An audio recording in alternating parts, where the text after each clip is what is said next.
bringing you authentic news and unbiased analysis of the nation and the world. बड़ा ही दिलचस्प वार और पलटवार CAA पर, सीएए सिटीजनशिप अमेंडमेंट एक्ट पर केजरीवाल और अमित शाह के बीच में बहुत ही दिलचस्प और जोरदार पलटवार। और केजरीवाल ने एक ऐसा फर्जी तर्क दिया जिसको अमित शाह ने तुरंत चकनाचूर कर दिया उस तर्क को। लेकिन केजरीवाल ने जानबूझकर यह तर्क दिया था, वह भी दिखाएंगे। ये इसलिए नहीं कि वह बिना जाने तर्क दिया, वो कोई राहुल गांधी नहीं है, वह बहुत ही शातिर हैं, बहुत ही बुद्धिमान हैं। उन्होंने जानबूझकर यह तर्क दिया, वह जानते थे कि इसका खंडन होगा, वह जानते थे कि अमित शाह जी इसको एकदम एक पल में उसका पूरा धज्जिया उड़ा देंगे, लेकिन जानबूझकर यह तर्क दिया गया। तो क्यों तर्क दिया गया यह भी दिखाएंगे और क्या तर्क दिया यह भी दिखाएंगे। तो पहले सुनिए अरविंद केजरीवाल ने क्या कहा। अल्पसंख्यक हैं, ये तीनों बहुत गरीब देश हैं।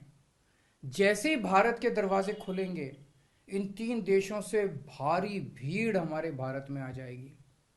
अगर इन 2.5-3 करोड़ में से 1.5 करोड़ लोग भी भारत आ गए तो कौन देगा इनको रोजगार? कहां बसाओगे इनको? बीजेपी वाले अपने घर में बसाएंगे क्या इनको? इनके अपने घर में रखेंगे क्या इनको? बीजेपी वाले देंगे क्या इनको रोजगार? कौन देगा इनको रोजगार?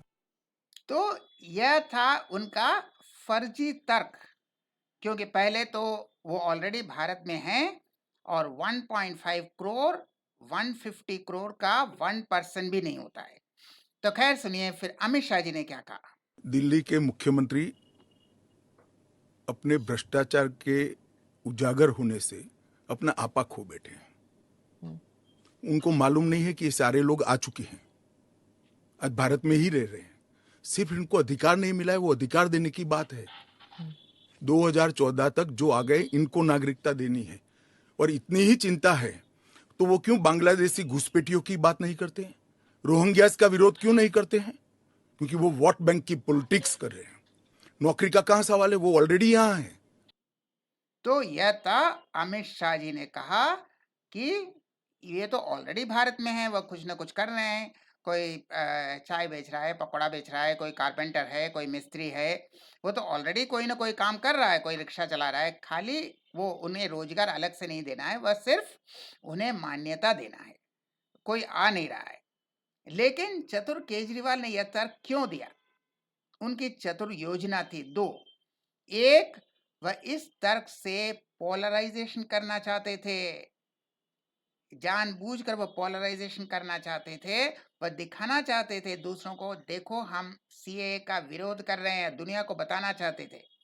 दो, वह ऐसा एक तर्क देना चाहते थे कि मीडिया के सामने छाए रहें, मीडिया उनको दिखाए, देखिए कितना लॉजिकल ये बात बोल रहे हैं, इतना लॉजिकल चीज उठा रहे हैं और रोजगार का सवाल उठा रहे हैं जो सबसे सेंसिटिव है यूथ के लिए, युवकों के लिए। वह रोजगार का सवाल उठा रहे हैं, तो कितना शातिर तरीके से वह युवकों को थोड़ा मोबिलाइज करते हैं। तो ये एकदम जमा पक्का तर्क है। कहेंगे भाई क्या तर्क दिया है, क्या बुद्धि का तर्क दिया है, क्या लॉजिक दिया है, यह मीडिया में छाए रहेंगे। लेकिन इनका असली क्या था? पोलराइजेशन था। लोगों को पोलराइज करो, मीडिया में छाए रहो और कुछ लोग इनका तर्क मान लेंगे। अब सब तो अमित शाह जी का रिप्लाई नहीं सुनेंगे, हमने तो एक साथ दिखाया, हर जगह तो ये अलग अलग वीडियो था, हमने तो एक साथ दिखाया। तो क्या होगा, कोई ना कोई केजरीवाल का तर्क मान लेगा, हाँ भाई ऑलरेडी इतना है, आप और इतना लोग बुलाते हो। बुला नहीं रहे हैं, ये ऑलरेडी भारत में है, लेकिन लोग वही सोचेंगे जो उतने डीपली उसको एनालाइज नहीं करेंगे।